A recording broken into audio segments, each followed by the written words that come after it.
flag unfurled, a giant World Cup will be behind them, and they're about to get their hands on just over 5 kilograms of 18-carat gold. It's only 14.5 inches tall, and it is waiting for Rodri to lift it. A moment to savour for the winners. Each player gets announced to the crowd in number order.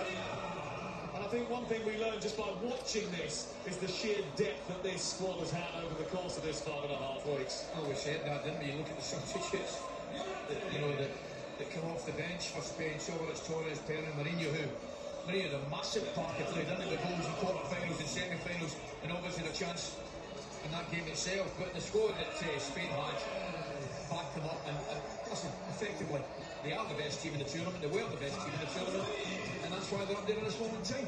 Torres going up now. Marcus Llorente started the World Cup as the right back, and then Pedro Porro took over. Fabian Ruiz and Rodri so important in the middle of the park in certain games of the tournament.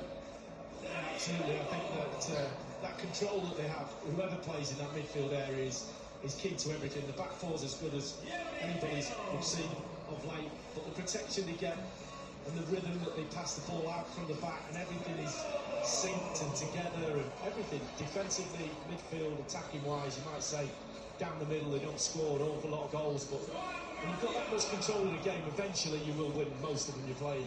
Pedro Porro got his first international goals at this tournament. Dani Olmo kissing the trophy. You're only allowed to touch it if you're a head of state or you have won the thing. They can't wait to get their hands on it. There's Emerick Laporte. He left Manchester City, ended up in Saudi Arabia. He's back now in Spain.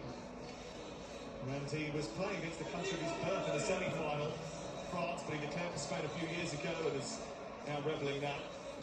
Alex Baena, impressive. Williams thought he won it and then helped the ball back to Ferran Torres to ensure he won it.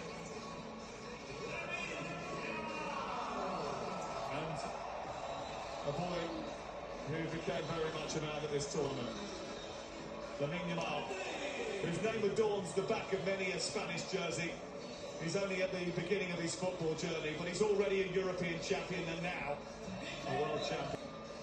Lamine Yamal's little brother, who's been a social media star. I don't know if you've seen those videos, but he's been absolutely fantastic over the tournament as well.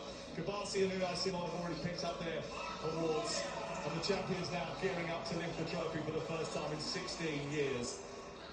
Cucurella walked onto that podium. De La Fuente, he deserves another credit, doesn't he? The teacher who today beat his own pupil. That defence that Cucurella was a big part of, gave up just one goal over the course of the whole thing. It is very much a ethos where the team is first, a team that he devised.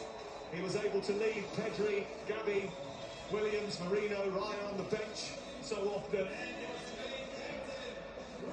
By stats, Matt, I beg your pardon, Sam, in the tournament football is remarkable. Absolutely remarkable. 114 drawn 1. I mean, that's have a think about that. Well, he's a special guy in terms of what he's achieved with Spain. Looked after the youth ranks for a while, the Olympic team, and then progressed through to the senior side after a period of failure, really. But it's not like that anymore. And here comes the man who has won the Golden Ball for Player of the Tournament. He gets his medal, not for the first time, a winner of the Euros. In fact, he's won everything that's ever been available to him. And not many people can say that. He is the man who has literally completed football tonight.